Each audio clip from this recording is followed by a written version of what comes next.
The feud between Mark and Karen began to escalate, turning what had once been a minor disagreement into a full-blown neighborhood drama.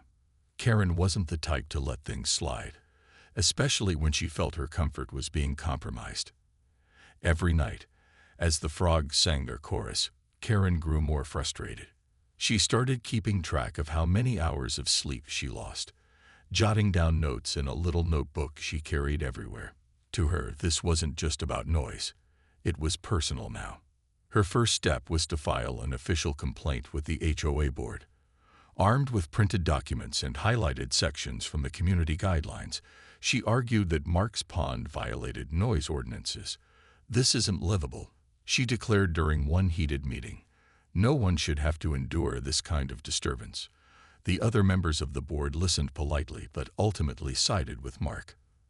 They reminded Karen that the pond predated her arrival in the neighborhood and pointed out its ecological significance. When they mentioned it might even be part of a protected wetland system, Karen scoffed. "Protected? For what?" she muttered under her breath. Clearly, her concerns weren't going to be taken seriously. Undeterred, Karen decided to take matters into her own hands. She began leaving passive-aggressive notes on Mark's doorstep, each one more pointed than the last.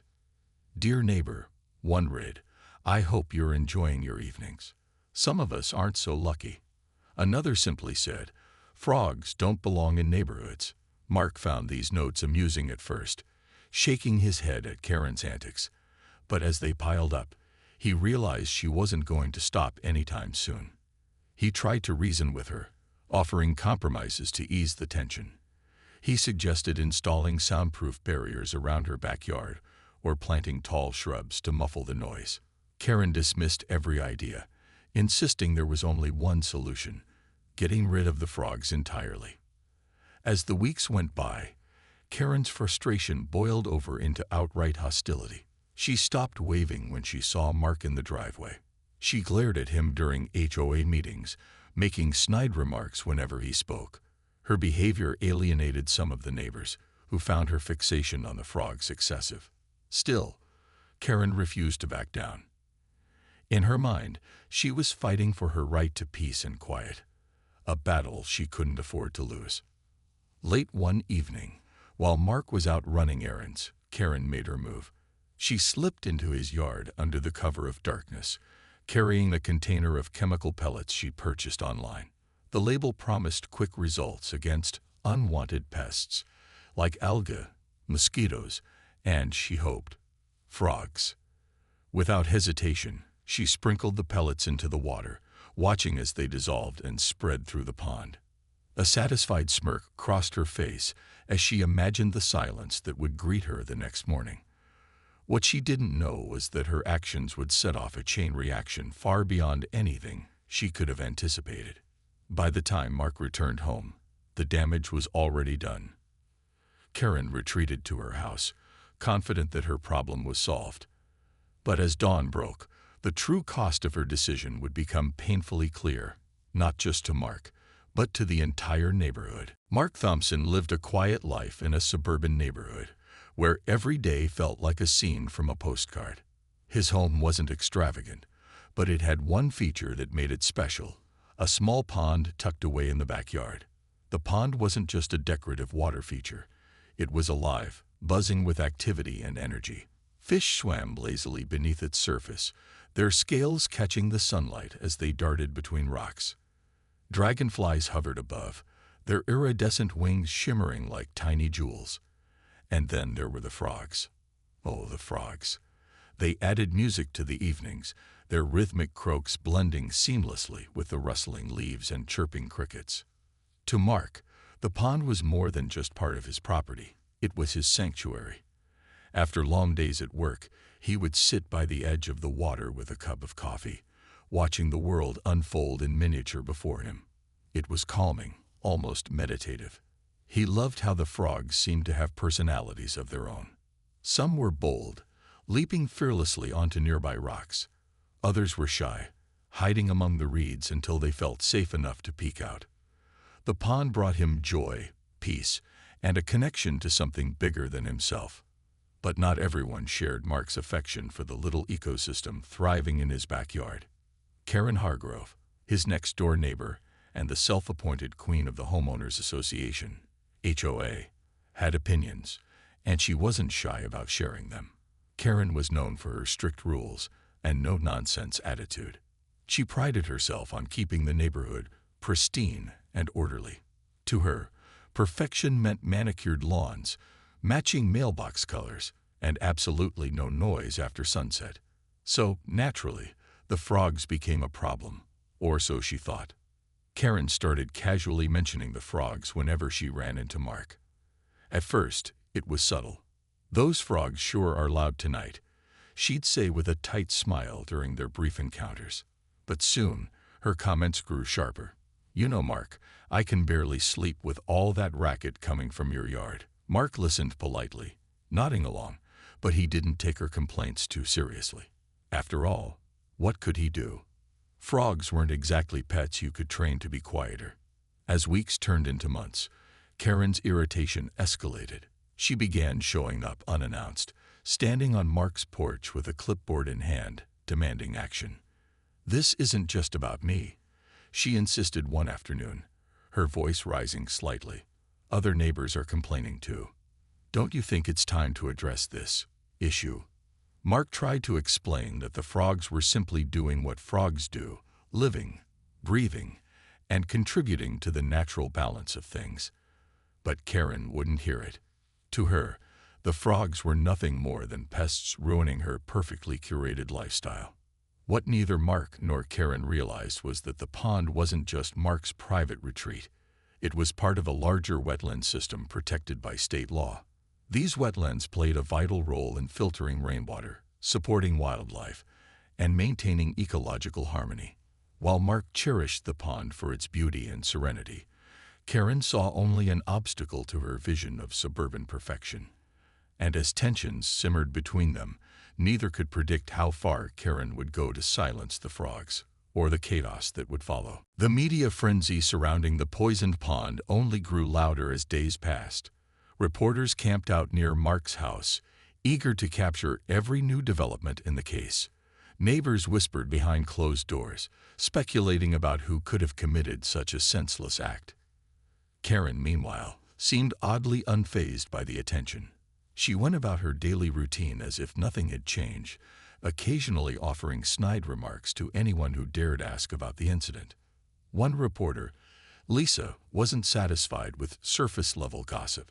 She had a knack for digging deeper, uncovering details others overlooked. When she heard Karen's dismissive comment during the live interview, "I can finally sleep at night," something clicked. Lisa decided to focus her investigation on Karen, convinced that the HOA president held the key to solving the mystery. Lisa started by filing public records requests, combing through local purchases of chemicals and pest control products. It didn't take long for her to find something suspicious. A receipt surfaced showing that Karen had bought industrial-grade chemical pellets weeks earlier from an online retailer. The product description explicitly warned against using it in natural water sources due to its potential to harm aquatic life. To Lisa, this was more than circumstantial. It was a red flag waving right in front of her face. Encouraged by the discovery, Lisa turned her attention to security cameras in the neighborhood. Many homes had installed them after a string of minor burglaries months prior, and Lisa hoped one might have captured something useful. After hours of reviewing footage, she struck gold. Grainy video from a neighbor's camera showed a figure sneaking into Mark's yard late at night. Though the image wasn't crystal clear, the silhouette matched Karen's build, and the timing aligned perfectly with when the pond was poisoned. Armed with this evidence, Lisa approached authorities, presenting both the receipt and the footage. Investigators cross-referenced the information, confirming that the chemicals found in the pond matched those purchased by Karen. With mounting pressure from the community and undeniable proof linking her to the crime, law enforcement issued a warrant for Karen's arrest. When officers arrived at her doorstep, Karen initially denied any involvement, claiming she was being targeted because of her position in the HOA. But as they laid out the evidence, the receipt, the security footage, The toxicology report. Her defenses crumbled. Cornered and exposed, Karen finally admitted to sprinkling the pellets into the pond. However, she tried to downplay her actions, insisting she hadn't meant to cause widespread destruction. "I just wanted to get rid of the frogs," she stammered. "I didn't know it would hurt everything else." Her confession shocked the neighborhood. Some residents felt vindicated, having suspected her all along. Others were stunned that someone they knew, a supposed pillar of the community, could act so recklessly. For Mark, hearing Karen's words brought a mix of emotions: anger, sadness, and relief that the truth had finally come to light. He couldn't help but wonder how different things might have been if Karen had simply chosen to talk instead of taking matters into her own hands. As news of Karen's arrest spread, the story took on a life of its own. Local newspapers ran headlines like "HOA President Faces Charges Over Poisoned Pond" and "Suburban Feud Leads to Environmental Disaster." The once quiet neighborhood became the center of attention, drawing scrutiny from environmental groups and legal experts alike. What had started as a personal feud between two neighbors had spiraled into a cautionary tale about accountability, ignorance, and the consequences of unchecked ambition. The next morning, Mark woke up to an unsettling stillness.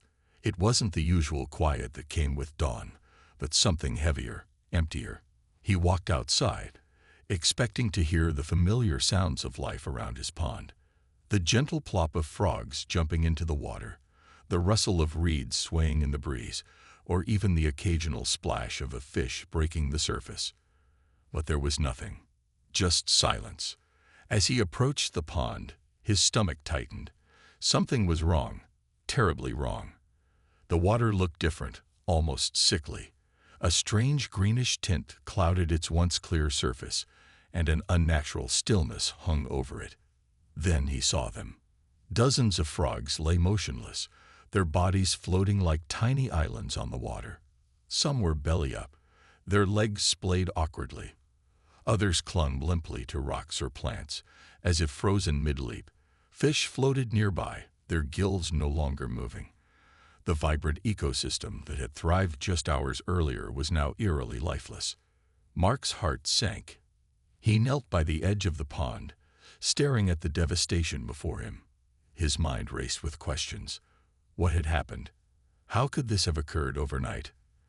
The scene felt surreal, like something out of a nightmare. Panic set in as he realized the pond wasn't just his. It was home to countless creatures who depended on it for survival. And now, because of some unknown cause, everything was gone. Desperate for answers, Mark grabbed a sample bottle from his garage and carefully collected water from the pond. He called animal control immediately, his voice trembling as he explained what he'd found. Within an hour, investigators arrived, their faces grim as they surveyed the damage. They snapped photos, took additional samples, and asked Mark detailed questions about anything unusual he might have noticed recently. Though Mark didn't have many clues to offer, one name kept circling in his mind: Karen. Karen's behavior over the past few months suddenly seemed far more sinister. Her relentless complaints, her threats, her late-night notes, all of it pointed to someone deeply unhappy with the pond. Could she have done this? The thought made Mark sick to his stomach, but it was hard to ignore the timing. Still, without evidence, all he could do was wait and hope the investigation would uncover the truth. As word spread through the neighborhood, people began stopping by to see the pond for themselves. Some expressed sympathy, shaking their heads in disbelief. Others whispered among themselves, speculating about what or who could be responsible. Karen, however, stayed conspicuously silent. She avoided eye contact when Mark passed her driveway and pretended not to notice the growing crowd gathering near his yard. If guilt weighed on her, she didn't show it. By evening, the news had reached local media outlets. Reporters arrived, cameras in hand, eager to document the tragedy. As they interviewed Mark and other residents, the story took on a life of its own. Neighbors recounted Karen's complaints about the frogs, painting her as the most likely suspect. One reporter, A sharp-eyed woman named Lisa paid particularly close attention to Karen's history with the HOA. When Lisa asked Karen for comment during a live segment, Karen smirked and said, "Well, I can finally sleep at night. Isn't that what everyone wanted?" Her casual tone sent chills down Mark's spine. That night, as Mark sat alone in his living room, he replayed Karen's words in his head. Her smug remark felt like a confession wrapped in arrogance.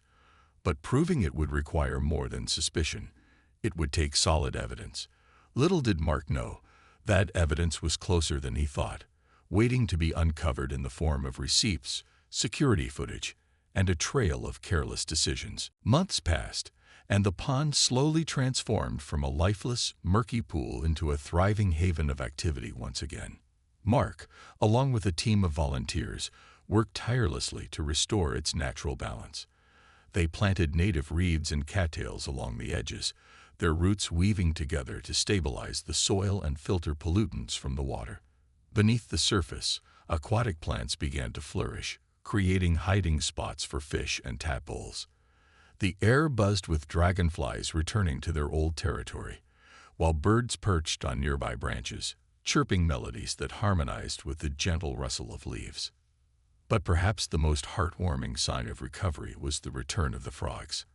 At first, only a few brave ones ventured back, their calls faint and hesitant. Over time, however, their numbers grew, and soon the evenings were alive with their familiar chorus. For Mark, hearing those croaks felt like welcoming home old friends who had been away far too long. Each frog's leap into the water or quiet splash, as it dove beneath the surface, reminded him of nature's incredible ability to heal itself, if given half a chance. The restoration project became more than just an effort to save the pond. It turned into a unifying force for the neighborhood. People who had previously kept to themselves now gathered regularly to help with cleanup days, plant new vegetation, or monitor the pond's progress. Children especially loved participating, marveling at the tiny ecosystems hidden within the water.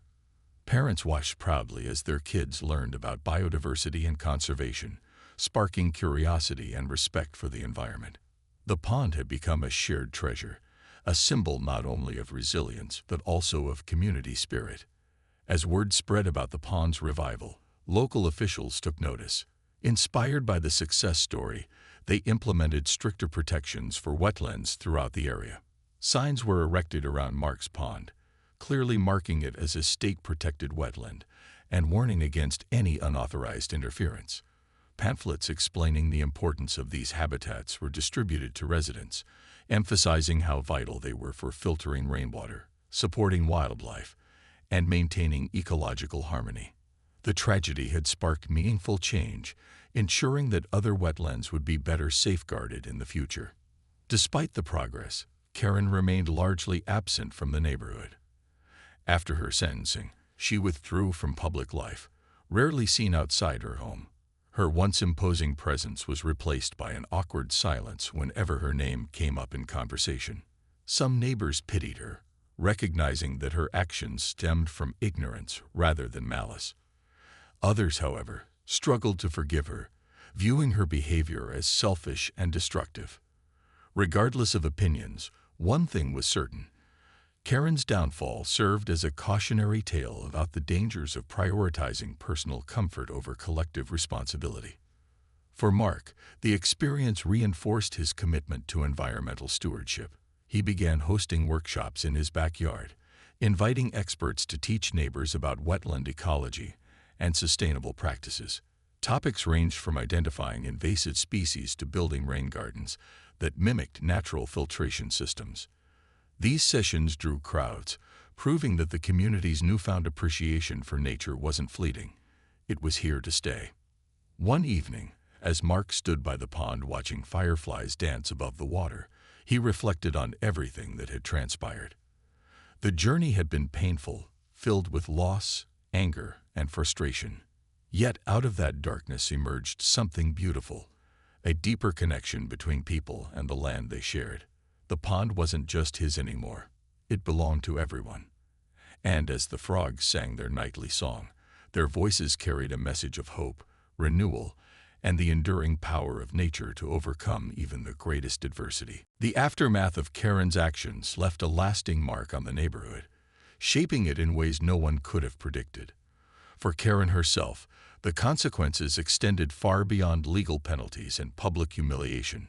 Stripped of her role as HOA president and ostracized by neighbors, she became a shadow of her former self. Her once immaculate lawn grew over with weeds, mirroring the neglect she felt from those around her. Some residents whispered that they saw her peeking through the curtains late at night, watching as families strolled past her house to visit the pond. Others claimed she spent hours pacing inside, muttering under her breath about ungrateful people and ridiculous rules. Eventually, unable to bear the isolation any longer, Karen put her home up for sale and quietly moved away, leaving behind a tarnished reputation. In contrast, Mark emerged from the ordeal stronger and more determined than ever. The experience had taught him the importance of standing up for what mattered, not just for himself, but for the greater good.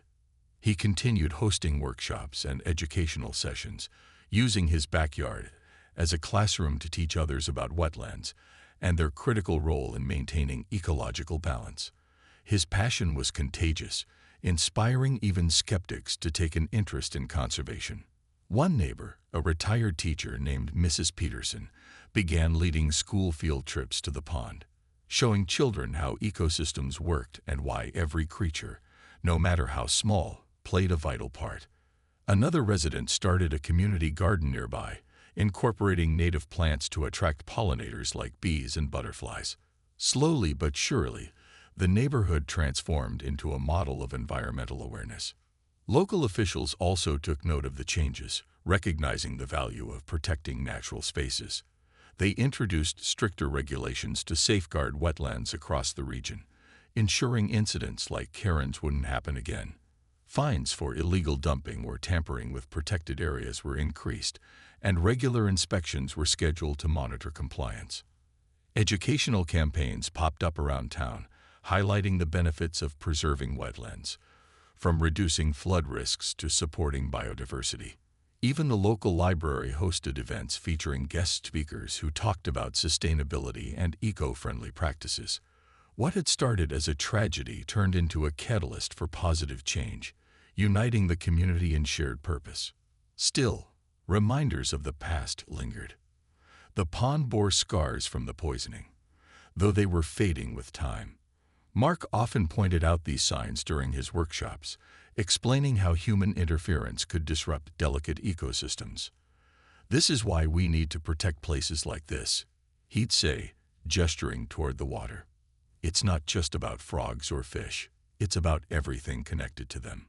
When you harm one piece, the whole system suffers." For many residents, the story of the poisoned pond became a cautionary tale passed down through conversations. Parents used it to teach their children about responsibility and respect for nature. Teachers referenced it in classrooms to spark discussions about ethics and decision-making. Even newcomers to the neighborhood heard about it eventually, often greeted with friendly warnings to tread lightly around the pond. It served as a reminder that actions, no matter how small, had consequences, sometimes far-reaching ones.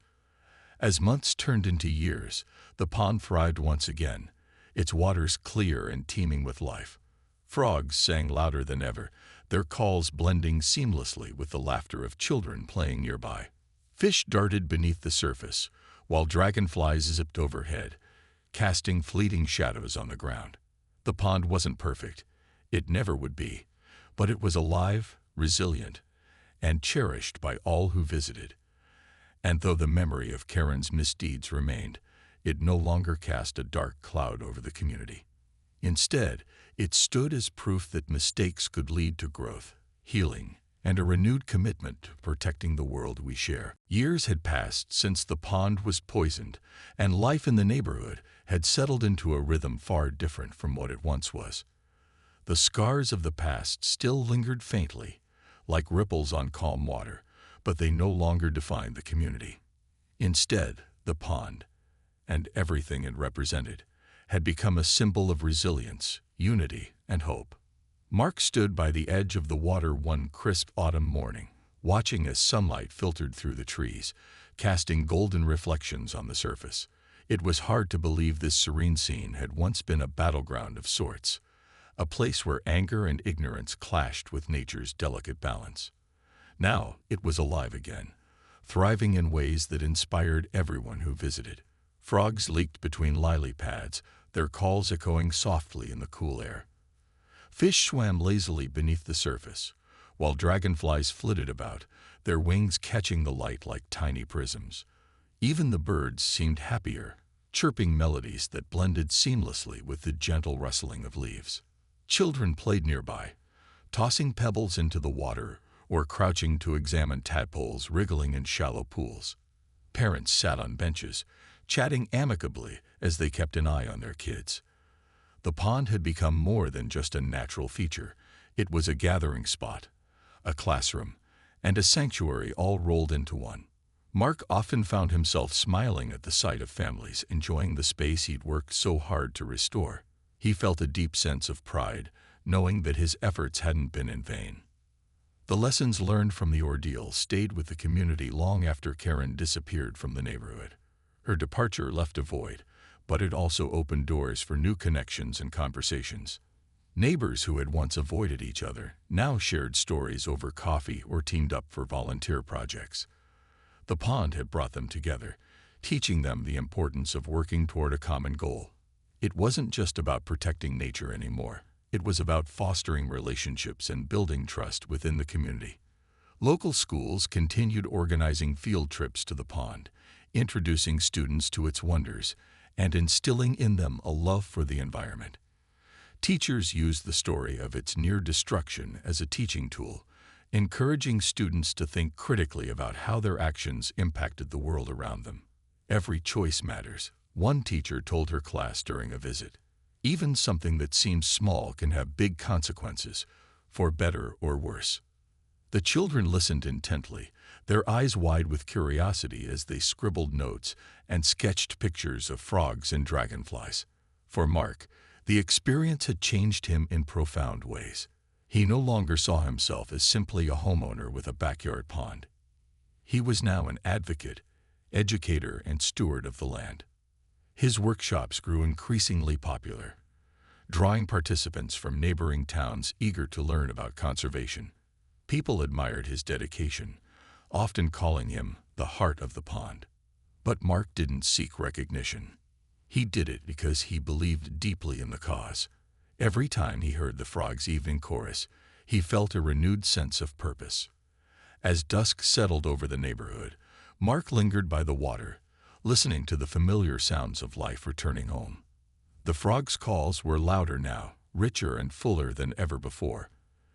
Their voices carried a message not just of survival, but of triumph, a testament to nature's ability to endure and thrive despite adversity. Mark smiled, feeling grateful for the journey that had led him here. The pond had weathered storms, both literal and metaphorical, emerging stronger and more vibrant than anyone could have imagined.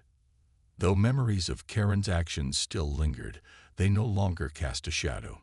Instead, they served as a reminder of the power of resilience and forgiveness, not just for others, but for oneself. The pond was proof that healing was possible, even after the deepest wounds. And as Mark walked back to his house, the sound of frogs fading behind him, he knew the story of the pond would continue to inspire generations to come. It was more than water and wildlife. It was a legacy of hope, renewal, and the enduring strength of nature. Karen's day in court arrived, and the small suburban courtroom was packed with curious onlookers. Neighbors crammed into the wooden benches, whispering amongst themselves as they waited for the proceedings to begin. Reporters lined the back of the room, notebooks in hand, ready to capture every detail. Even Mark sat quietly near the front, his expression unreadable, but his eyes fixed firmly on Karen. The judge wasted no time getting to the heart of the matter. Prosecutors presented their case, laying out the evidence piece by piece. The receipt showing Karen's purchase of toxic chemicals, the security footage capturing her entering Mark's yard, and the forensic analysis confirming that the same chemicals were found in the pond. They painted a clear picture of someone who had acted recklessly, prioritizing her own comfort over the well-being of an entire ecosystem and breaking multiple laws in the process. Karen's defense attorney tried to soften the blow, portraying her as a misunderstood woman pushed to extremes by noise complaints. "My client never intended to harm anyone or anything," he argued. "She thought she was dealing with a nuisance, not realizing the pond was part of a protected wetland." But the judge wasn't swayed. Ignorance, he reminded everyone, was no excuse for violating environmental laws designed to protect fragile habitats. When it came time for sentencing, the judge delivered a stern verdict. Karen was fined thousands of dollars, a sum meant to cover the cost of restoring the pond and punishing her actions. She was also sentenced to 200 hours of community service, which included mandatory participation in local conservation projects. To drive the lesson home, the judge ordered her to complete educational courses on environmental protection and wetland preservation. "Perhaps this will help you understand the gravity of your decisions," he said, his tone firm but measured. For Karen, the fallout didn't end in the courtroom. Stripped of her role as HOA president, she became a pariah in the neighborhood. The same people who once admired her strict leadership now avoided her at all costs. Her smug demeanor faded, replaced by a mixture of shame and defensiveness. Some neighbors refused to acknowledge her altogether, while others openly criticized her behavior. Even her closest allies distanced themselves, unwilling to be associated with someone whose name had become synonymous with controversy. Meanwhile, Mark threw himself into efforts to restore the pond. With the financial compensation from Karen's fines and support from local environmental groups, he hired experts to assess the damage and create a plan for recovery. Volunteers poured in from across the community, neighbors, students, and even strangers touched by the story, all eager to help bring the pond back to life. Together, they installed filtration systems to cleanse the water, planted native vegetation to stabilize the banks, and reintroduced fish and amphibians to rebuild the ecosystem. It wasn't easy work, and progress was slow. At first, the pond remained stubbornly barren, its waters eerily still despite their best efforts. But gradually, signs of life began to return. Tiny minnows darted through newly cleaned shallows. Dragonflies reappeared, their delicate wings glinting in the sunlight. And then, one evening, Mark heard it, the faint croak of a frog. It was soft, tentative, almost like a whisper, but it filled him with hope. Over time, more frogs joined in, their chorus growing stronger each night. The transformation brought a renewed sense of purpose to the neighborhood. What had started as a tragedy turned into an opportunity for education and unity. Inspired by Mark's dedication, residents organized workshops on wetland conservation, teaching children and adults alike about the importance of protecting natural spaces. Signs went up around the pond, explaining its status as a protected wetland and encouraging visitors to respect its boundaries. Slowly but surely, the scars of the past began to heal, not just for the pond, but for the community as a whole. As Mark stood by the water's edge one evening, watching the sun dip below the horizon, he felt a deep sense of gratitude. The journey had been long and painful, but it had also been transformative. The pond was more than just a body of water. It was a symbol of resilience, reminding everyone that even after devastation, life could find a way to flourish again, if given the chance.